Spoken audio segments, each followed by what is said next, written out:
La première démarche à faire était d'en convaincre les habitants, parce qu'ils venaient d'être échaudés par un désastre financier, et restaurer une propriété qui était à l'abandon d'un peintre finalement que les gens connaissaient peu ou encore peu, leur paraissait être une démarche tout à fait inutile.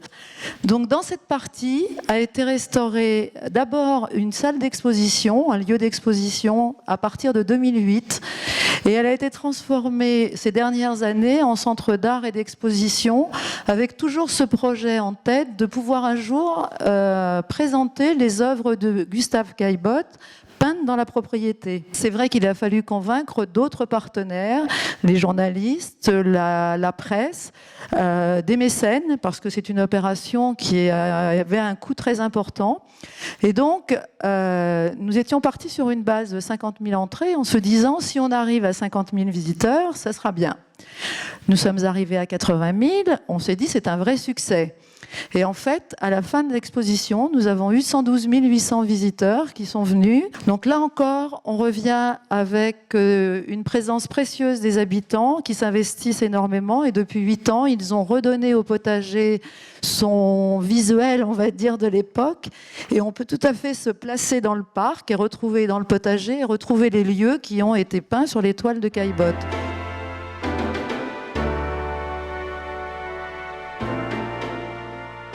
C'est précurseur de ce qui se passe aujourd'hui, puisque c'est le première manifestation interrégionale qui rassemblait la Haute et la Basse Normandie autour d'un parcours impressionniste. Il s'agit donc sur les deux territoires des deux régions d'organiser des manifestations interculturelles, enfin multiculturelles. On ne parle pas seulement de peinture, on est aussi autour de la musique. On est aussi autour du théâtre, on est aussi autour de toutes les manifestations festives très populaires. On aura des expositions plus petites, de plus petits formats.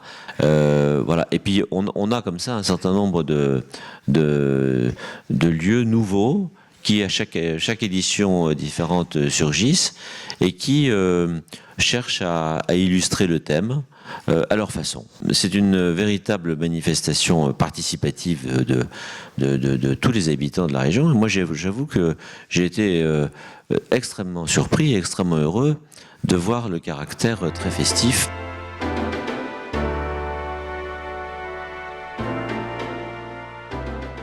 Et eh bien cette route qui est toujours active, dynamique, avec des réunions régulières, essaie donc de se créer, de se mutualiser autour de 4 grands axes.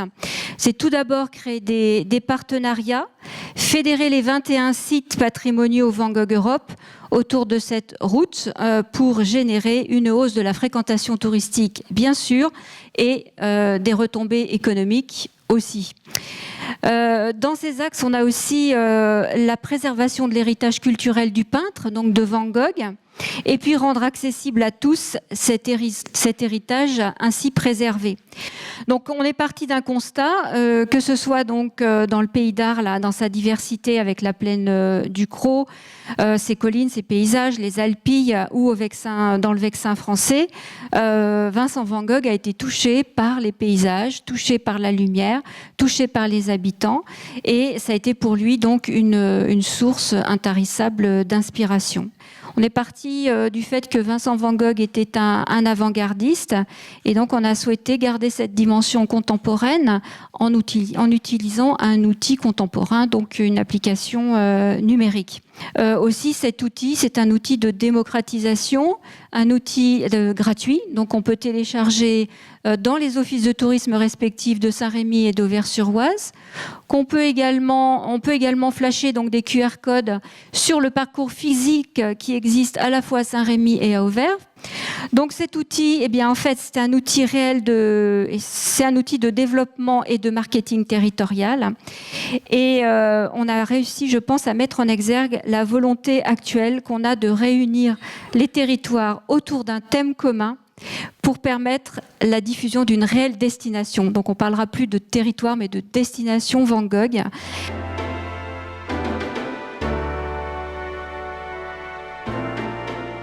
Il s'agit de créer un réseau d'acteurs concernés par la thématique que l'on porte, donc en ce qui nous concerne l'impressionnisme, et de fédérer ce réseau d'acteurs, de créer une dynamique pour à nouveau favoriser l'échange, développer la recherche entre les différents pays. Eh bien, effectivement, il y a un petit peu encore des questionnements là-dessus.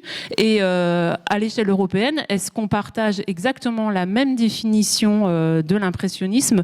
On n'en est pas sûr. Donc ça, c'est encore des champs qu'il faudrait, qui seraient intéressants à travailler avec les différents chercheurs universitaires, conservateurs européens. Ce projet, c'est de développer des outils de médiation pédagogique. Nous avons beaucoup parlé aussi en début d'après-midi de l'impressionnisme, l'offre impressionniste à destination des enfants. Il faut effectivement que l'on assure la passation de notre patrimoine pour les générations futures. Et c'est un des objectifs aussi d'un itinéraire culturel européen, c'est bien de faire connaître l'impressionnisme à l'échelle de l'Europe et de s'adresser aux jeunes, de les faire s'intéresser à cette thématique de l'impressionnisme. Il faut qu'on puisse mettre en récit notre impressionnisme en Europe, le raconter, comment on raconte l'impressionnisme. À notre niveau, point de vue français, la Normandie, l'Île-de-France, on a identifié déjà des différents types d'étapes.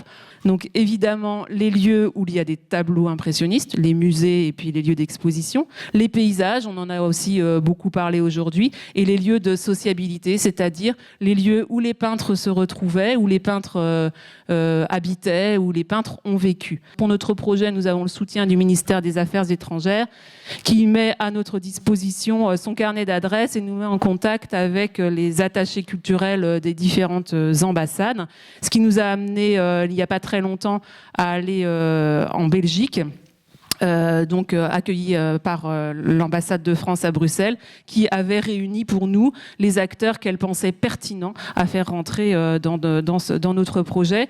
C'est agréable ce type de réunion dont on sort plus intelligent qu'on en est entré. C'est mon cas en tout cas. Je l'assume, je ne suis pas spécialiste de l'impressionnisme, même si on y travaille maintenant depuis quelques années et fortement depuis quelques mois à Paris en Île-de-France. Ce qui nous intéressait dans ce contrat de destination, c'était que pour une fois, l'État comprenait que le tourisme, c'était aussi parler à des visiteurs. Ça n'a pas forcément été toujours très très bien compris dans ce pays, que le tourisme, c'est aussi à un moment parler à des gens qui peuvent potentiellement visiter nos sites. Ce que j'ai aussi remarqué, c'est l'enthousiasme, et que ce soit le musée d'Orsay avec ses 3,5 millions de visiteurs, ou d'autres sites plus modestes qui font 10, 15, 20 000 visiteurs par an. Il y a cette passion, cette énergie qui a été transmise tout au long de la journée, et évidemment cette aventure va continuer. Je suis très heureux de me retrouver ici avec vous et de vous voir aussi nombreux.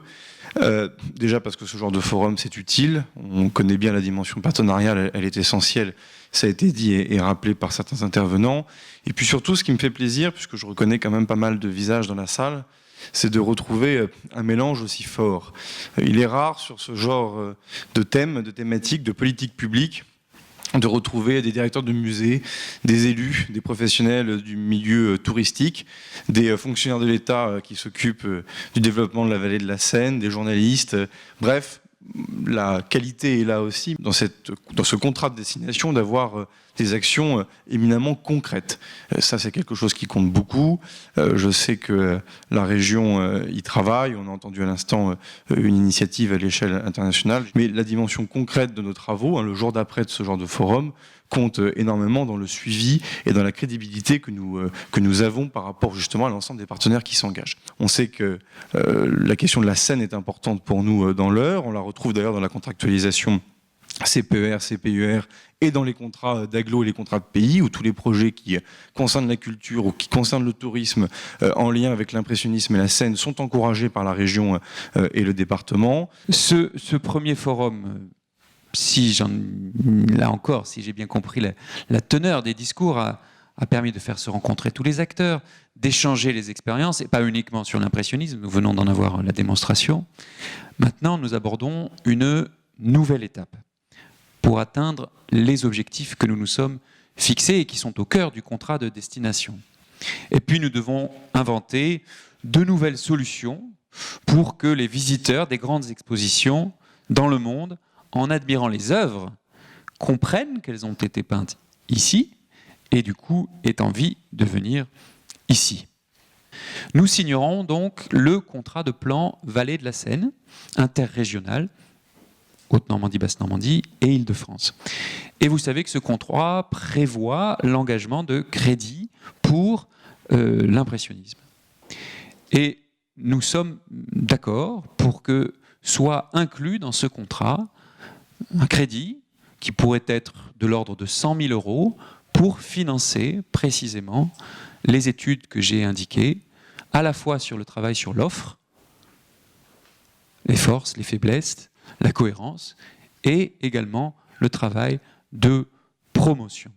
Déjà, vraiment, on a eu des intervenants de qualité, c'est certain. Les conclusions vraiment résumaient tout ça. Et on a vu cette concentration de public, et merci au public, parce qu'on remercie rarement le public, mais vous êtes un public formidable. La journée était longue, dure, il fait un peu chaud, donc maintenant distraction.